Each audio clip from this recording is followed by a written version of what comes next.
Shalom, shalom, shalom. J'espère que vous allez bien. Moi aussi, je vais bien. Alors, je vous salue au nom précieux du Seigneur Jésus-Christ.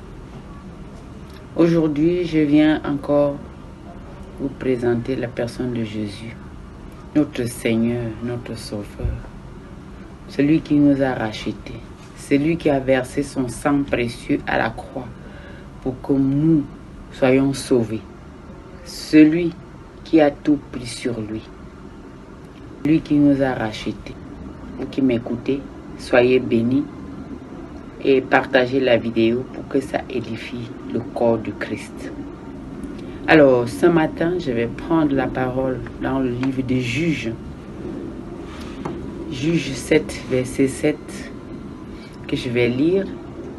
Et ensuite, le Saint-Esprit va nous conduire comme d'habitude. Amen.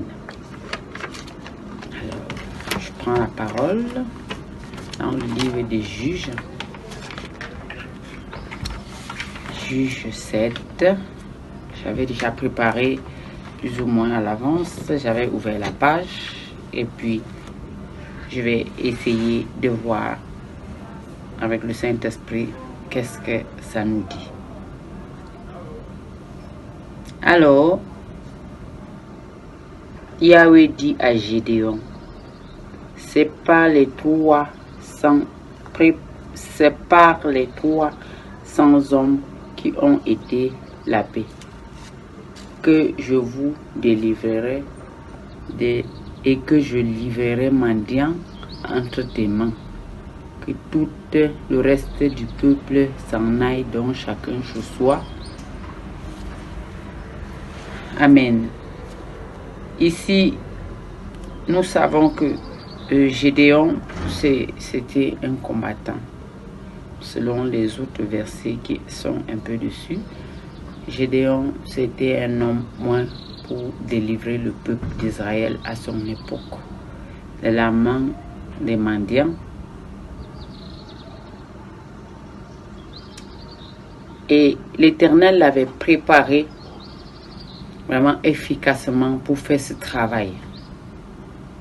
Alors ici, chaque chrétien doit se préparer pour sa maison à être comme Gédéon. Mais tu ne peux pas être Gédéon si le Seigneur ne te l'a pas dit.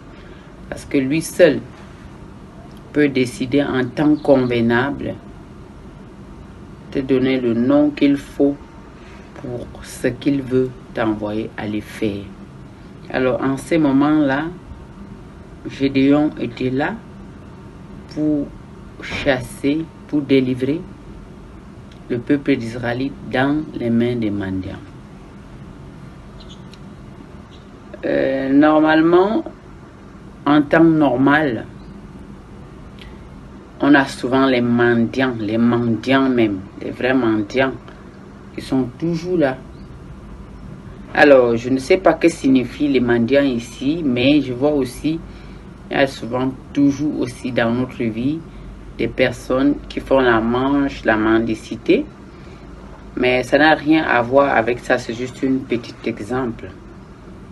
Les mendiants aussi, ça peut être des personnes qui travaillent, ils ont assez, mais quand ils voient que tu as quelque chose, ils veulent à tout prix prendre cela.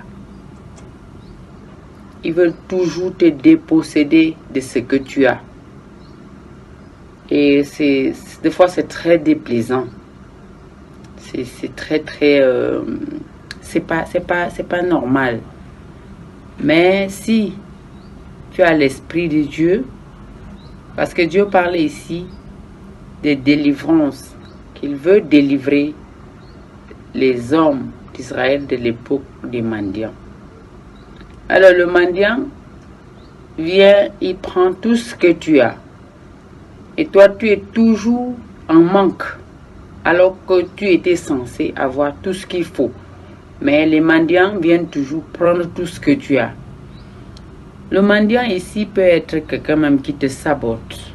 Ça peut être un saboteur, quelqu'un qui te sabote. Quelqu'un qui parle tout le temps mal de toi. qui est toujours mécontent de toi, même si tu fais quoi, il est toujours mécontent. Le mendiant ici peut aussi être une maladie qui arrive quand tu as les sous. Dès que tu as les sous, la maladie arrive, et quand tu dépenses tous les sous, la maladie, il s'en va, et des fois tu n'es même pas guéri, mais tu as déjà dépensé tout l'argent. Les mendiants, ça peut aussi être des faux amis. Des faux amis qui attendent la fin du mois. Dès que la fin du mois est là, ils viennent. Tout ce que tu dépenses, ça finit. Et après, ils se retirent.